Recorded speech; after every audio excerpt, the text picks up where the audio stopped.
예, 안녕하세요. 저는 한국해양과학기술원 이막수입니다. 저는 한국해양과학기술원에서 해양 연안제 안전 연구부에서 근무하고 있습니다.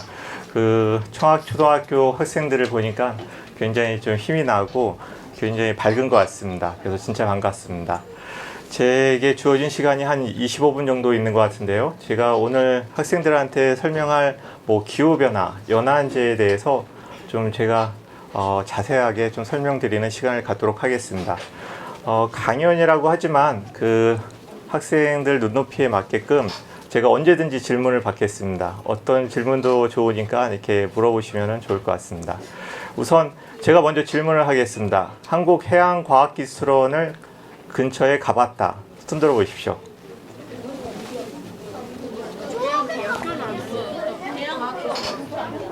한국해양과학기술원은 여기 아미르 공원에 국립해양박물관이 있잖아요.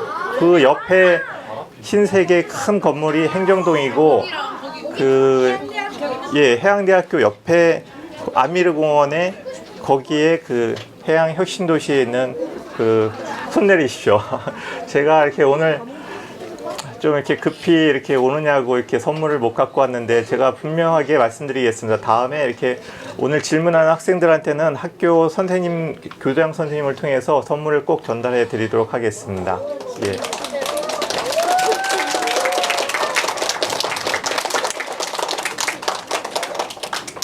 제가 초등학생을 상대로 이렇게 강연하는 것은 참 드문 경우인데 오늘 한번 열심히 해보도록 하겠습니다. 그러면 시작하겠습니다.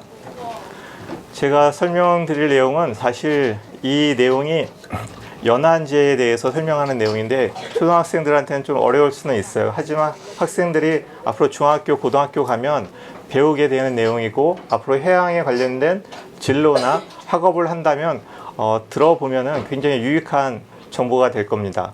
기후변화에 대해서 많이 들어봤잖아요. 북극곰의 날이 2월 27일이라고 저도 올해 좀 알았습니다. 사실 부산 KBS에서 연락이 와가지고 제가 7시 뉴스의 생방송으로 한번 인터뷰를 한 적이 있었습니다. 그때 북극곰의 날의 기후위기, 북극곰이 왜 이렇게 위험해졌는지에 대해서 설명을 하는 시간을 가졌습니다. 아마 유튜브에 보시면은 볼 수 있을 겁니다. 학생들이 이렇게 중학교에 올라가면 배우는 게 있습니다. 바다에 대해서 먼저 해안의 특징에 대해서 배우는 게 있기 때문에 제가 간단하게 그래도 설명을 드리고 넘어가겠습니다. 우리나라의 서해안, 남해안, 동해안에 해안이 있는데 굉장히 서로 다르죠. 이 서해안, 남해안, 동해안 해안 바닷가를 다 가본 학생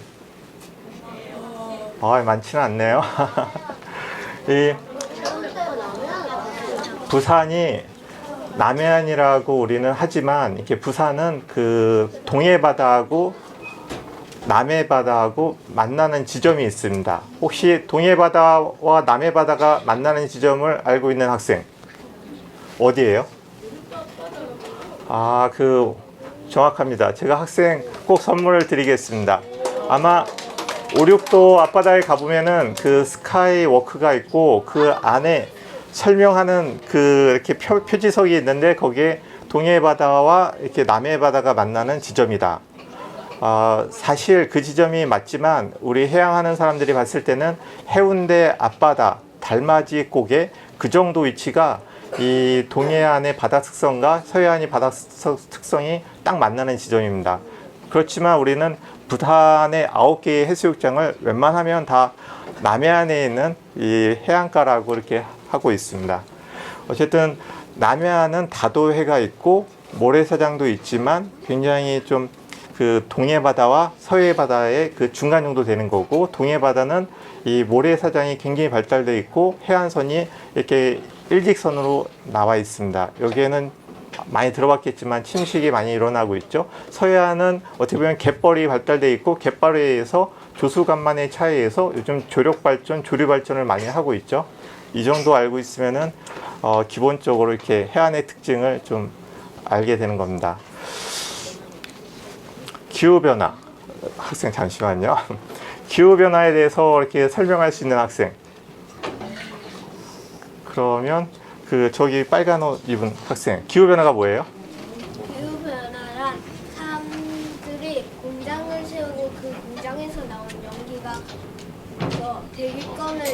약화시켜서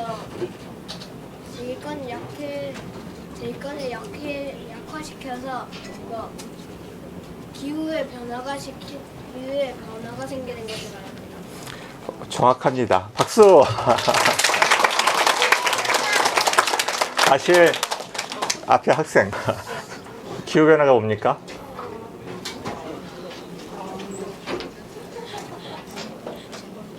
기후변화란 중국의 공장에서 거쳐서 몽골의 사막을 거쳐서 거기에서 난 이산화탄소로 바다가 오염된 거나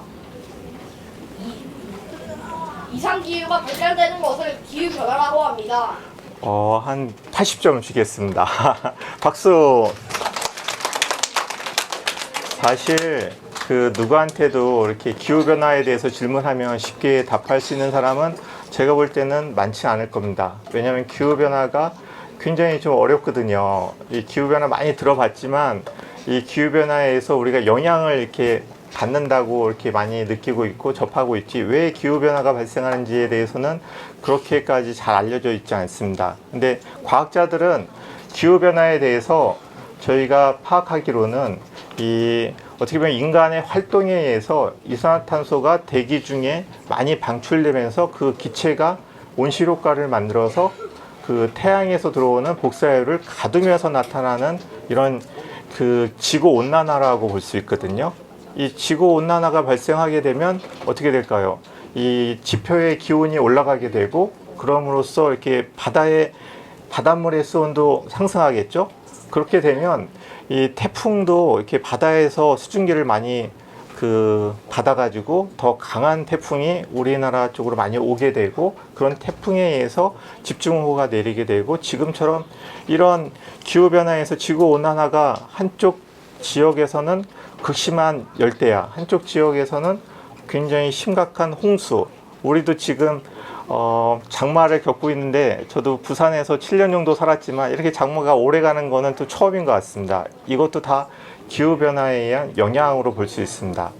그래서 지금 기후변화가 발생하면 바닷가에서는 발생하는 자연재해가 일어나겠죠. 이게 저희는 연안재해라고 합니다. 이 연안재해는 이런 태풍에 의한 폭풍 해일, 침수, 범람, 이런 침식, 이런 것도 있고, 또 폭염이나 가뭄, 이런 폭우 폭설도 이렇게 자연재해가 발생하는 것을 연안재해라고 합니다.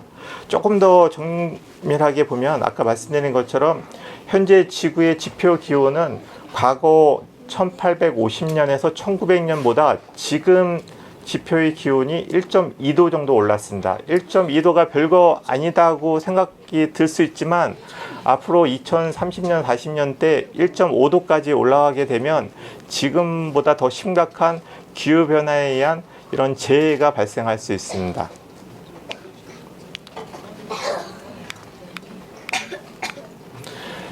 해수면 상승이 지구 온난화에 의한 가장 큰 영향을 받고 있는데, 해수면 상승은 굉장히 점진적으로 일어나고 있어요. 해수면 상승이 얼마나 일어나는지 아는 학생? 부산의 해수면 상승이 얼마나 일어나고 있을까? 어느 정도 기간 동안에? 20년? 그거는 좀 너무 이렇게 극심한 기후변화일 때 가능한 거고, 그 다음 올라가는 거는 2m, 3m, 2m에서 2.5m 정도 될 것 같고, 다 되는 거는 5년, 10년 정도. 제가 좀 설명을 드리겠습니다. 제가 해수면 상승을 어떻게 보면은 두 가지로 나눌 수 있는데, 이 바닷물의 해수면 상승은 장기적으로 일어나고, 이 해수면 상승은 여러분이 알겠지만 극지방, 바다 위에 떠 있는 얼음, 해빙이 녹으면서도 일어나고, 또 극지방에 있는 육지의 빙하가 녹으면서, 특히 그린란드에 있는 빙하가 이렇게 녹으면서 바닷물 쪽으로 이렇게 물이 들어오면서 공급되면서 해수면이 올라가겠죠. 거기에 해수의 수온이 오르게 되면 이 해수가 열팽창을 합니다. 우리가 라면 끓일 때 물을 끓이면은 부글부글 끓잖아요. 그러면서 이렇게 팽창을 하잖아요. 그런 것처럼 해수의 수온이 1도만 올라도 이 열팽창에 의해서 해수면이 상승하는 효과도 있습니다. 이런 게 복합적으로 나타나서 해수면 상승이 나타나는데 해수면 상승은 저희가 연구한 바에 따르면 1년에 약 3mm 정도 올라갑니다. 그러면 10년이면은 뭐 계산하면은 뭐 3cm 가량 될 수 있겠죠? 그럼 100년이면 3m? 근데 지금까지 해수면 상승이 일어난 게 최근 뭐 30년, 34년 동안 그렇게 한 3mm 정도 일어난 거고, 그 전에는 그거보다 좀 낮은 한 2mm 정도 나타났습니다. 그래서 어떻게 보면은 해수면 상승이 2m, 3m 일어날 것이라는 그 예측은 앞으로 100년, 1000년 후에는 그렇게 나타날 수가 있습니다. 하지만 지금은 해수면 상승이 뭐 지금 말씀드린 것처럼 1년에 3mm, 10년에 크게 보면은 1cm, 3cm까지 나타날 수 있다는 것을 먼저 말씀드리겠습니다. 그러면 이렇게 해수면이 만약에 1m가 오른다, 그러면 그 영향은 엄청납니다. 이렇게 웬만한 부산의 해수욕장의 해변의 모래는 다 유실될 수가 있습니다. 너무 오래 했네요, 해수면 상승에 대해서. 이 장기 해수면 상승이라는 것도 있습니다. 우리가 해수면 상승을 연구할 때 남포동에 국립해양주사원에서 설치한 조이 관측소를 본 적이 있는 사람, 자갈치 시장 옆에 뭐 바닷물의 수위를 재는 관측소를 본 적이 있는 사람, 어떻게 생겼어요? 조이 관측소가? 거기 보면은 남포동 자갈치 길에 가다 보면은 이렇게 바다 해안가에 집 하나가 딱 설치되어 있는 거 있어요. 학생 굉장히 적극적이네. 그 조이 관측소가 뭐 하는 곳이지? 보니까 뭔가 좀 그래서 말이야, 뭔가 좀 빨간 코에 뭔가 좀 좋습니다. 제가 설명을 드릴게요. 이 조이 관측소는 상시적으로 지난 1956년부터 우리 부산의 바닷물의 수위가 어떻게 변동되고 있는지, 아마 조석이라고 들어봤잖아요. 해수에 이렇게 밀물과 썰물에 의해서 이렇게 수위차가 발생하고 있는데 그걸 끊임없이 재고 있습니다. 그 잰 자료를 가지고 저희가 장기적으로 분석하면 이 평균적인 값을 빼고 나서 나머지 이상 현상에 의한 수위 변화를 가지고 저희는 장기적인 해수면 상승을 이렇게 연구하고 있습니다. 그러면 기후변화에서 가장 크게 영향을 받게 되는 태풍과 관련해서 설명을 좀 드리겠습니다. 이 그림이 뭐냐면요, 왼쪽에 있는 걸 보면은 이 태평양에서 이렇게 열대성 저기압이 강하게 발생하면, 풍속이 한 17m/s 이상 발달하면 태풍이라고 하는데, 이 태평양에서의 태풍이 있고, 이 대서양 미국 동부 해안에서는 허리케인이라고 합니다. 예. 그리고 이렇게 남반구 이 호주 지역에서는 사이클론이라고도 합니다. 이런 태풍이 왜 이렇게 휘어져서 이렇게 이동을 하는지 아는 사람? 태풍이 왜 우리나라 근처 오면 동해안으로 이렇게 휘어져서 이동하지?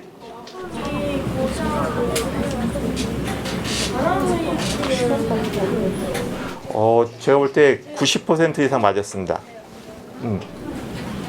남쪽에 인디아가 남쪽에 인디아도 이게 휘어져요. 이렇게 학생.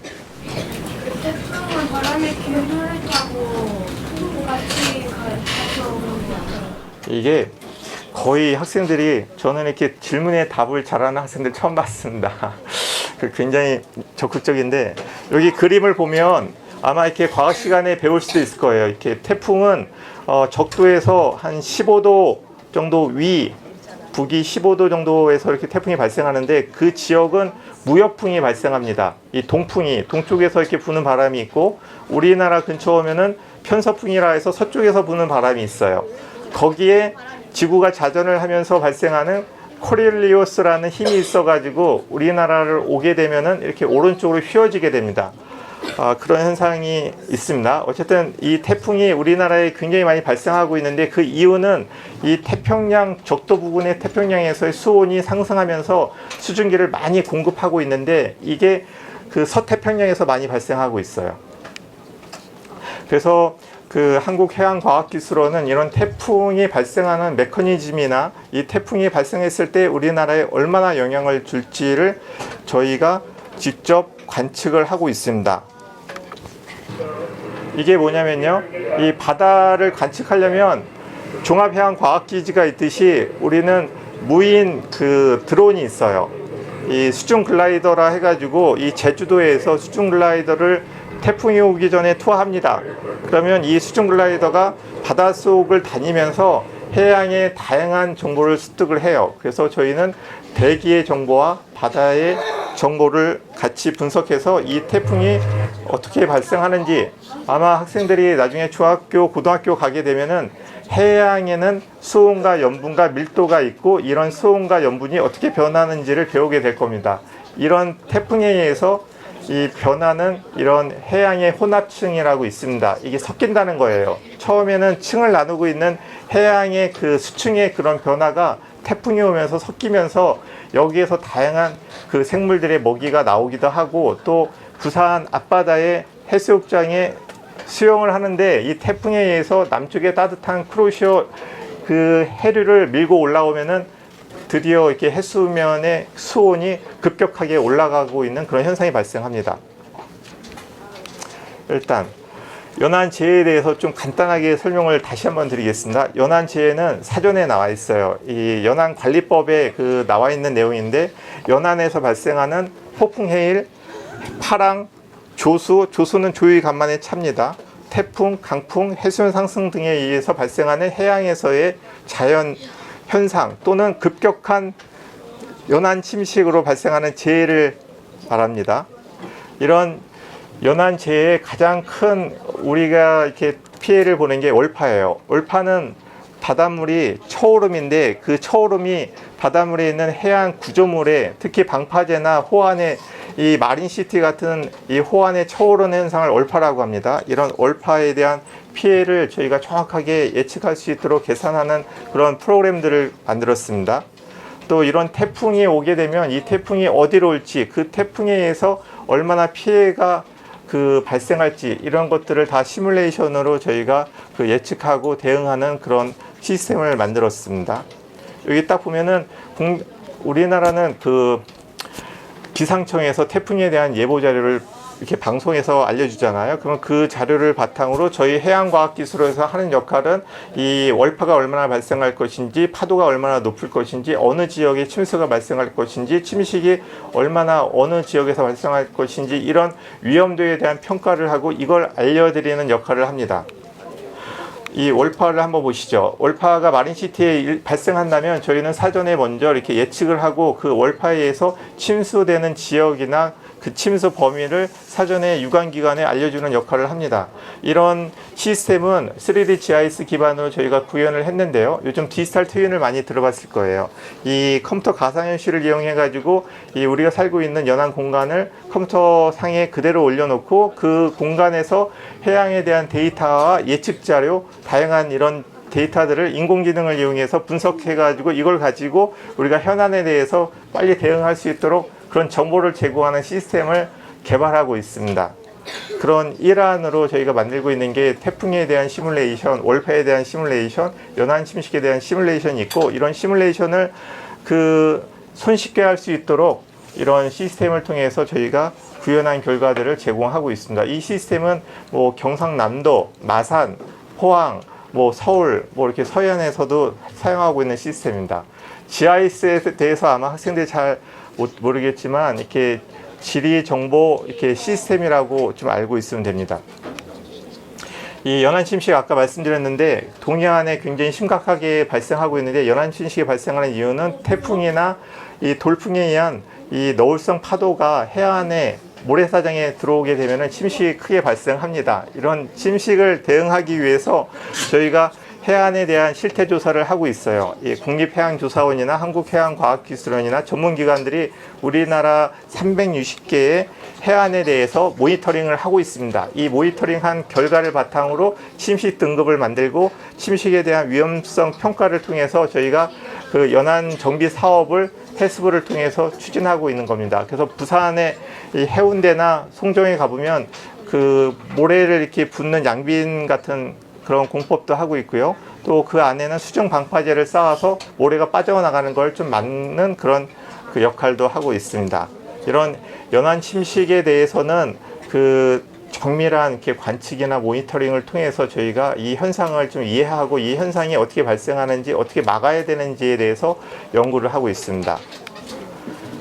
좀 전에 말씀드린 것처럼 앞으로 이렇게 학생들이 공부해야 할 분야는 이런 기후변화에 따른 자연재해, 특히 연안재해를 좀 막으려고 하는 이런 기술을 좀 많이 좀 같이 이렇게 과학적인 공부를 통해서 앞으로 미래에 이렇게 학생들이 그 우리나라 해안을 지키기 위해서 많이 해줘야 됩니다. 그런 걸 하기 위해서 지금 저희가 구축하고 있는 시스템이 기본이 될 예정입니다.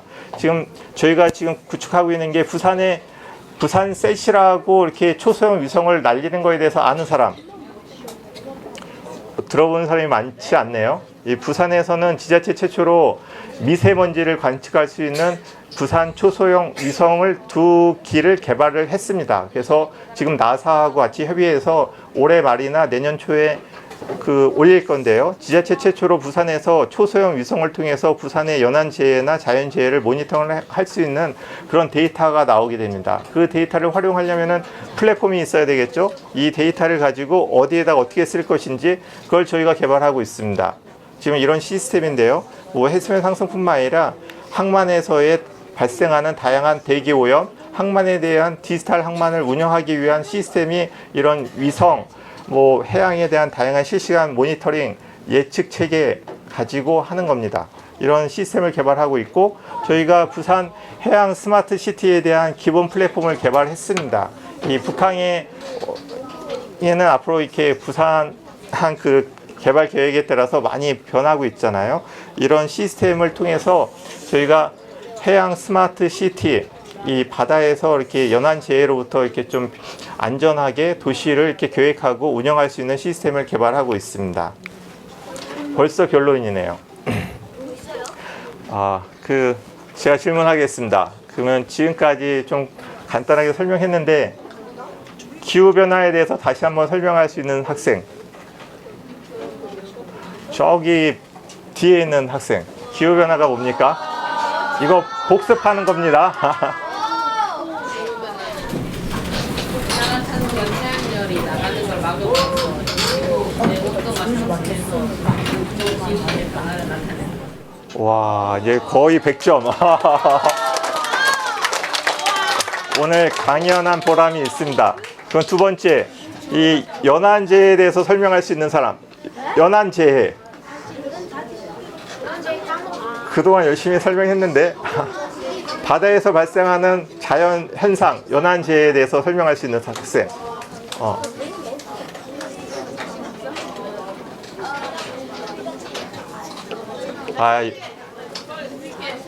연안재해 종류를 얘기해도 돼.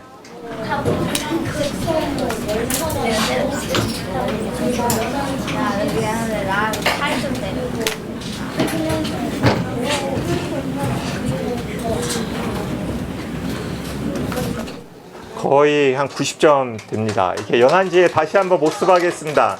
이 바닷가, 연안이라는 공간에서 발생하는 자연현상인데 대표적으로 이 태풍, 폭풍해일, 월파, 침식, 침수 이런 것들이 있습니다. 이런 게 그 연안재해라고 할 수 있습니다. 그러면 이런 기후변화 연안재해 공부했잖아요. 학생들이 우리가 앞으로 이런 기후변화나 연안재해를 좀 저감하기 위해서 우리가 할 수 있는 일이 뭘까요? 우리가 할 수 있는 역할, 할 수 있는 일? 저기 끝에 여학생. 아까 손 들었잖아요.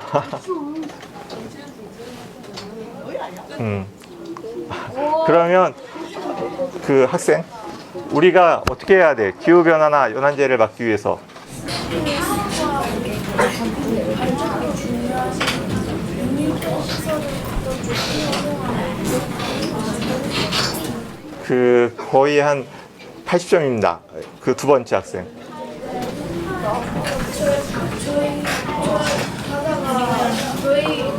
저희 나라가 더 좋잖아요. 최대한 쓰레기를 받아주는 게 있고 분리수거를 잘하는 거잖아요. 사람들한테 또 쓰레기 버리지 말고 깨끗이 도시를 쓰자고.